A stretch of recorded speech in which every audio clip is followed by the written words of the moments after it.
আজকে থেকে এই কথাগুলো একটু মনে রাখবেন। কেউ যদি আপনার নামে বদনাম করে, কেউ আপনার কাছে বললো এই অমুকে তোর নামে বদনাম করছে, আপনি কইবেন আলহামদুলিল্লাহ।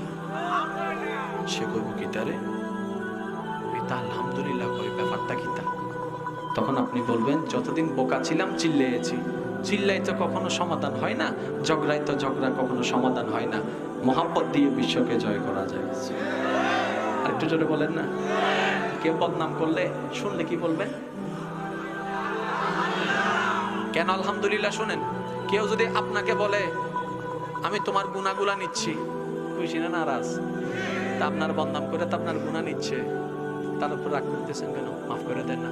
আরো কইবেন 5 টাকা করে দিব, সাত দোকানে বসে আরো করিস।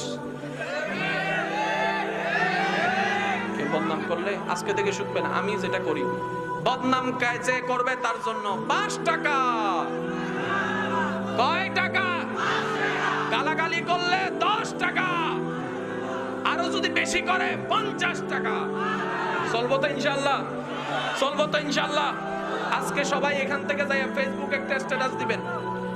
আজকে এখান থেকে যাইয়া সবাই ফেসবুক একটা আমার পক্ষ থেকে স্ট্যাটাস দিবেন। সেটা হচ্ছে যে আমার বদনামকারীদেরকে জানিয়ে দিও তারা যেন তার একটা বিকাশ নাম্বার আমাকে দেয়, তাদের জন্য রেখেছি 5 টাকা।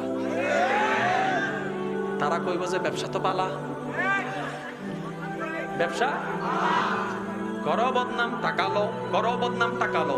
সেও মরলো, আপনিও মরলেন, সেও কবরে, আপনিও কবরে, সে উঠলো, আপনি উঠলেন। এবার তার দুনিয়াতে গুনাহ ছিল 10 কেজি, ওইখানে যাইয়া দেখে 80 কেজি, বাকি 70 কেজি আসলো কোন জায়গার থেকে? সে ভাবতে লাগলো। আপনি তার সামনে দিক দিয়া যাইয়া যাইয়া দাঁত কিলে কিলে কইবেন কেমন লাগে,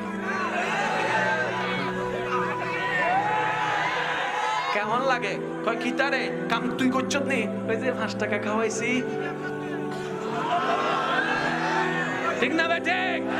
বদনামকারীর জন্য আর কোন রাগ, কোন ক্ষোভ, কোন কষ্ট।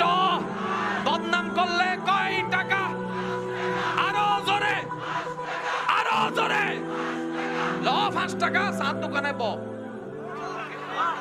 সংসদ এত কাজ পারে না, 7 দোকানে যা পারে।